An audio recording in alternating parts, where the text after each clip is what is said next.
नमस्कार दोस्तों, मोहित study IQ centre में आपका स्वागत है। आज हम मैथ पेडागोजी से रिलेटेड जो है प्रैक्टिस पेपर देखेंगे। एग्ज़ाम को ध्यान में रख करके जो है ये पेपर तैयार की गए हैं, इसलिए इम्पोर्टेंट क्वेश्चन है। एग्ज़ाम में जो क्वेश्चंस हैं आने वाले वो सब हैं यहाँ पे। ठीक है, वीडियो को आखिर तक ज़रूर देखिएगा। वीडियो अच्छा लगे तो प्लीज़ जो है लाइक ज़रूर कर लीजिएगा। 100 लाइक्स का टारगेट है। शेयर कीजिएगा अपने दोस्तों के साथ ताकि जो है इस वीडियो का भी लाभ जो है आपके दोस्त ले सकें। और चैनल को सब्सक्राइब नहीं किया तो प्लीज़ चैनल को भी सब्सक्राइब कर लीजिएगा। आप हमें किसी भी क्वेश्चन से रिलेटेड आप हमें कमेंट भी कर सकते हैं। ठीक है, पहला क्वेश्चन है, माध्यमिक स्तर के बाद गणित की कौन सी शाखाएं पाठ्यक्रम में शामिल हो जाती हैं? तो देखिए, चार ऑप्शन दिए गए हैं। इसका सही आंसर है ऑप्शन ए, अंक गणित, बीज गणित और ज्योमेट्री। ठीक है, ऑप्शन ए यहाँ पे सही होगा। पूछा गया क्वेश्चन है, एनसीएफ नेशनल करिकुलम फ्रेमवर्क 2005 मानता है कि गणित में सोचने और तर्क करने का एक निश्चित तरीका होता है। नीचे दिए गए कथनों में से वह कथन हमें चुनना है जो उपरोक्त सिद्धांत का पालन नहीं करता है।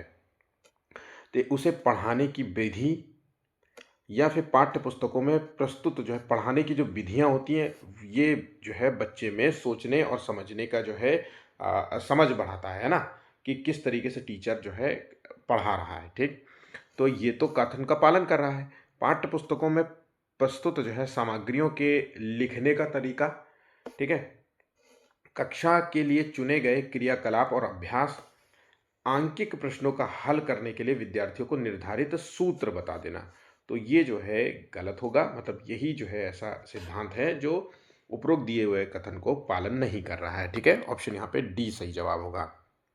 एक दुकानदार खरीदते समय 20% का लाभ और बेचते समय 30% का लाभ हो जाता है, तो उसे कितने प्रतिशत कुल लाभ होगा? तो हमें कुल लाभ निकालना है।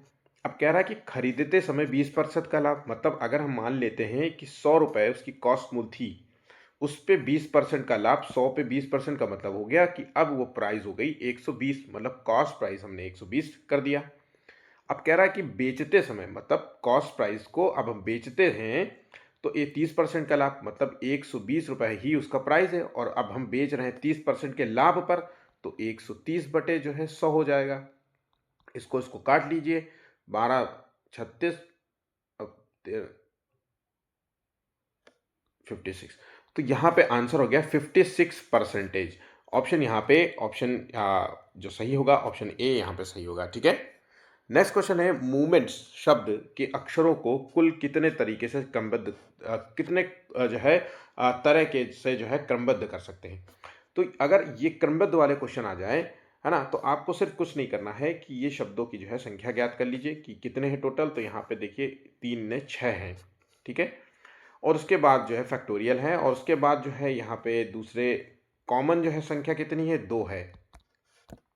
तो 6 5 4 3 2 1 बटे 2 गुणे 1 काट दीजिए, मल्टीप्लाई कर लीजिए, आंसर निकल के आ जाएगा 360, है ना। ठीक, चलिए अगला क्वेश्चन है। देखिए कॉमन क्वेश्चन है, बहुत ज़्यादा पूछा जाता है क्वेश्चन, है ना, ध्यान रखिएगा।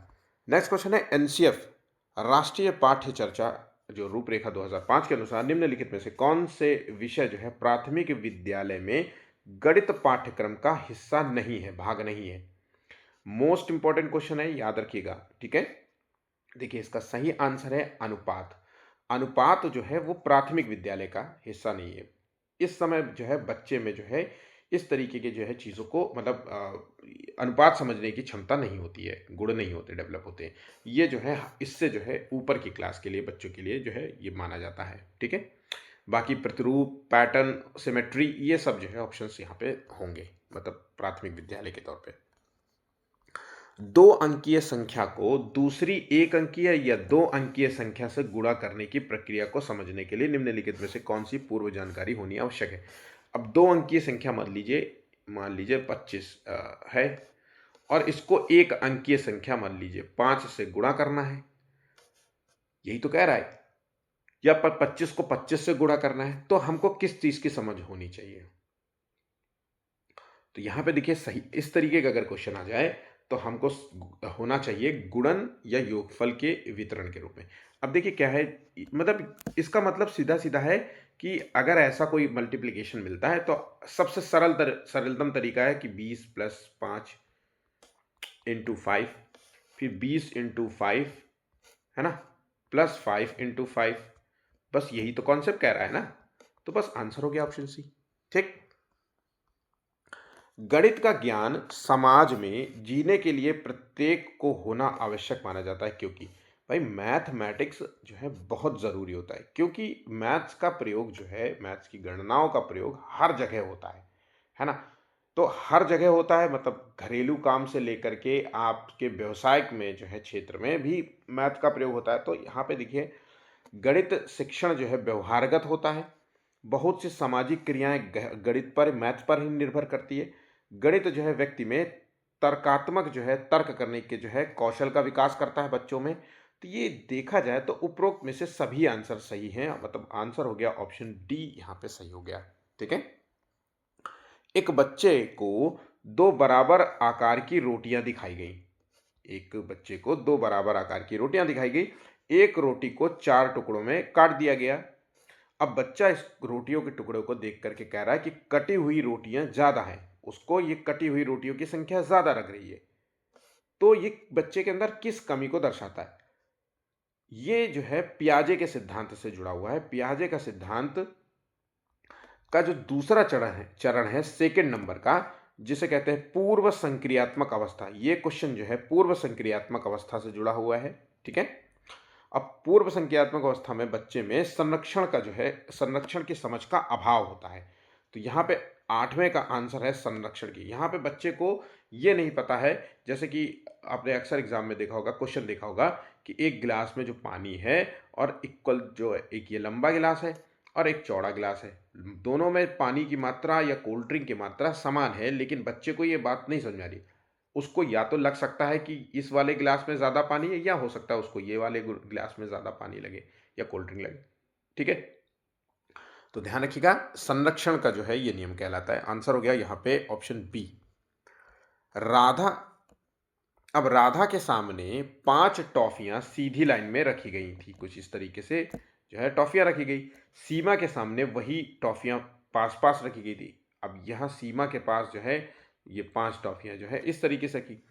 राधा कहती है कि उसके पास ज़्यादा टॉफियां हैं, क्योंकि उसकी लाइन लंबी दिख रही थी। अब ये किस चीज़ का उदाहरण है? तो यहाँ पे क्या है, बच्चा जो है, तो यहाँ पे जो है इसका सही आंसर होगा ऑप्शन जो है सी, यहाँ पे सही होगा। यहाँ पे क्या हो रहा है कि वो सिर्फ केवल एक चीज़ पे केंद्रित कर रही है कि उसकी लंबाई पर ध्यान उसका ज़्यादा है। ठीक है, संख्या पर नहीं। तो केंद्रीकरण हो गया, आंसर हो गया ऑप्शन सी। नेक्स्ट क्वेश्चन है, गणित शिक्षण की समस्याओं को दूर करने के लिए निम्नलिखित में से क्या आवश्यक है? तो भैया क्या आवश्यक है? ये क्वेश्चन तो मैंने ख्याल से फिर से रिपीट हुआ है। अच्छा, क्वेश्चन है लेकिन ऑप्शंस बदल गए। शिक्षक का व्यवहार उचित हो। तो गणित शिक्षण की समस्याओं को दूर करने के लिए एक तो पहली बात तो टीचर का जो व्यवहार है वो उचित पूर्ण होना चाहिए।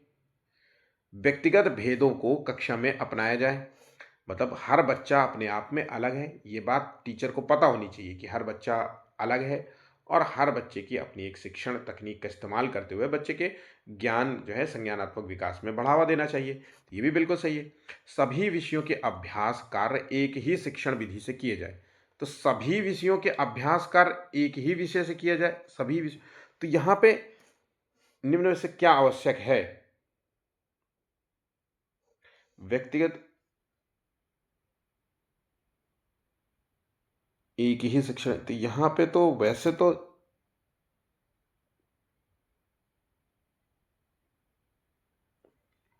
ये गलत है। यहाँ पे आंसर हो गया ऑप्शन ए।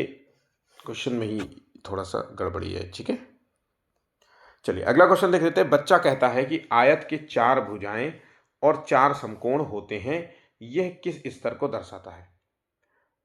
तो ये वैन हिले के जो है स्टर्स हैं, जो आपको पता होना चाहिए। अच्छे तरीके से इनको तैयार कर लेना, एग्जाम में जाने से पहले एग्जाम में पूछा जाता है। वैन हिल हो गया, डाइंस का सिद्धांत हो गया, अबेगस, जियो बोर्ड, जियो जेब्रा, इस तरीके के क्वेश्चन बहुत आते हैं एग्जाम में, और अक्सर बच्चे यही क्वेश्चंस गलत कर देते हैं। इसलिए इनको बिल्कुल भी मत छोड़िएगा, ठीक है।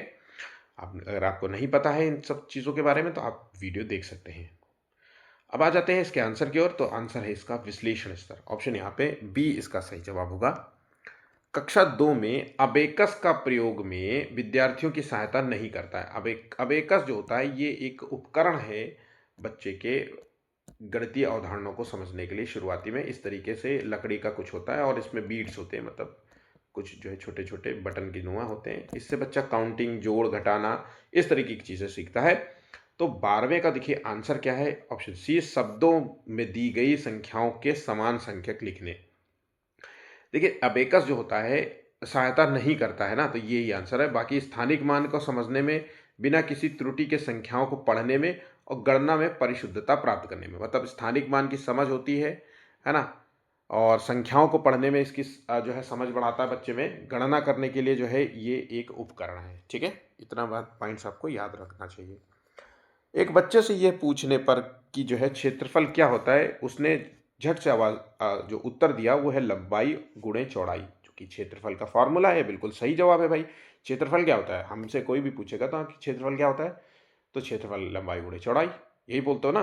तो क्षेत्रफल की अवधारणा के बारे में, बच्चे की समझ के बारे में आप क्या कह सकते हैं।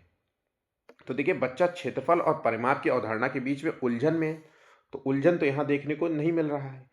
बच्चे को क्षेत्रफल की अवधारणा के बारे में कोई जानकारी नहीं है, ऐसा भी नहीं है, क्योंकि भाई उसने तो फॉर्मूला सही बताया। बच्चे ने किसी बंद आकार के क्षेत्रफल के सामान्य विचार को आयत के क्षेत्रफल के रूप में प्रयोग किया है।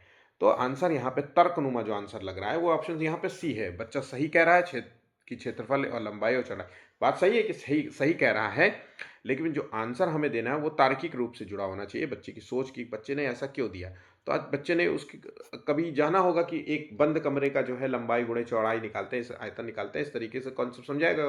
तो उसी को आधार बना करके उसने उत्तर देने का प्रयास किया है। निम्नलिखित में से क्या उपचारात्मक शिक्षण का सिद्धांत है। अब यहाँ पे उपचारात्मक शिक्षण का सिद्धांत है, मतलब अध्यापक व छात्र के बीच में निकट संबंध होना चाहिए।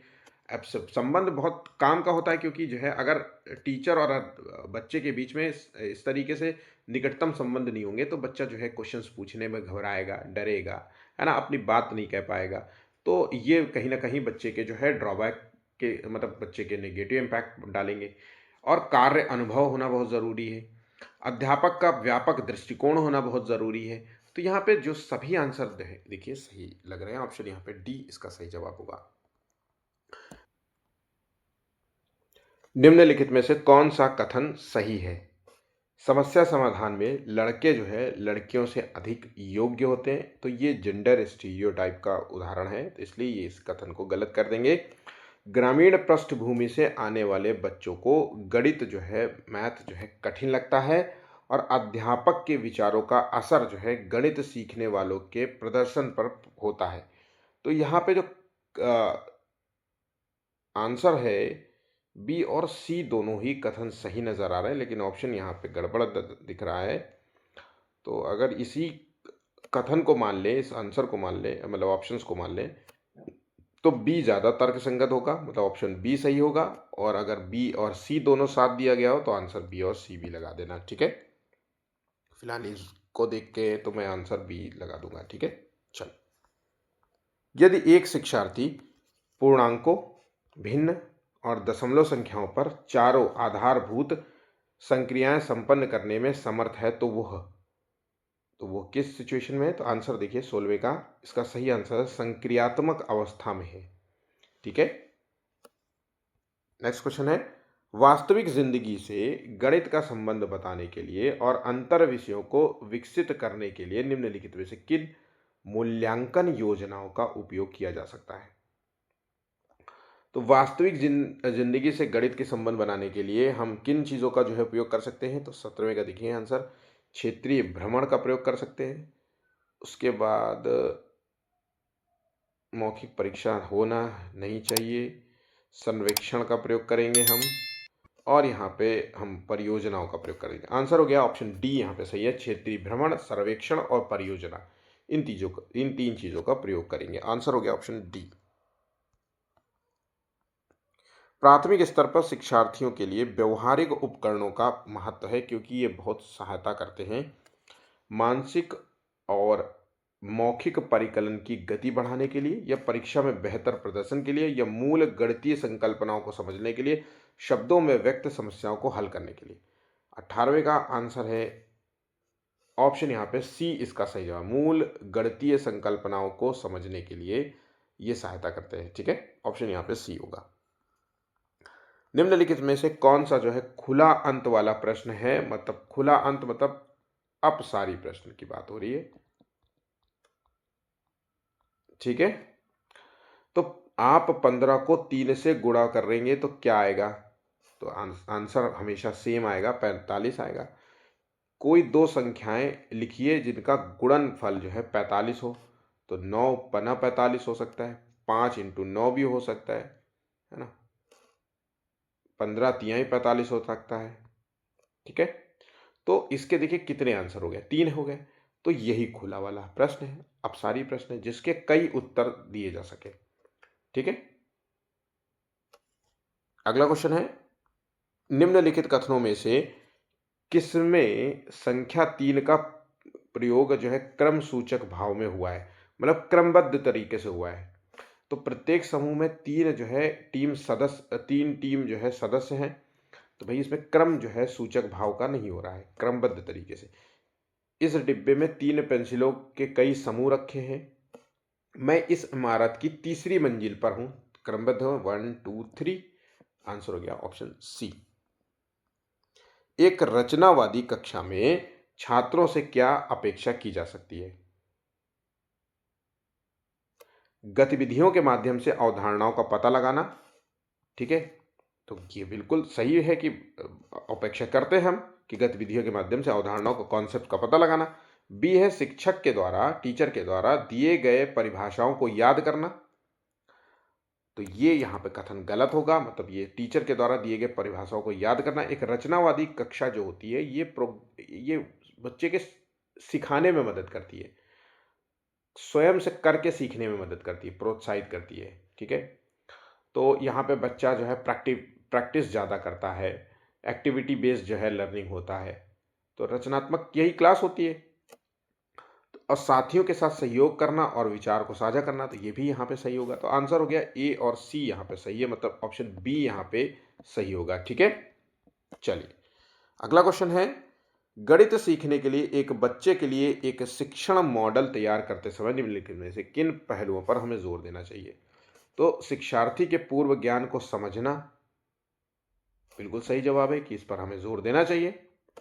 उन प्रक्रियाओं को जानना जिसके माध्यम से बच्चे गणितीय विचारों का निर्माण करते हैं, बिल्कुल सही जवाब है। सूत्रों को याद करना, ये तो तुरंत काट दीजिएगा। गणित की संरचना और प्रकृति को समझना, आंसर हो गया ए बी डी, ऑप्शन यहाँ पे सी इसका सही जवाब होगा। तो एग्जाम को ध्यान में रख करके ये क्वेश्चंस बहुत इंपॉर्टेंट है, अच्छे तरीके से इनको तैयार कर लेना। वीडियो अच्छा लगे तो प्लीज़ वीडियो को लाइक ज़रूर कर लीजिएगा। धन्यवाद।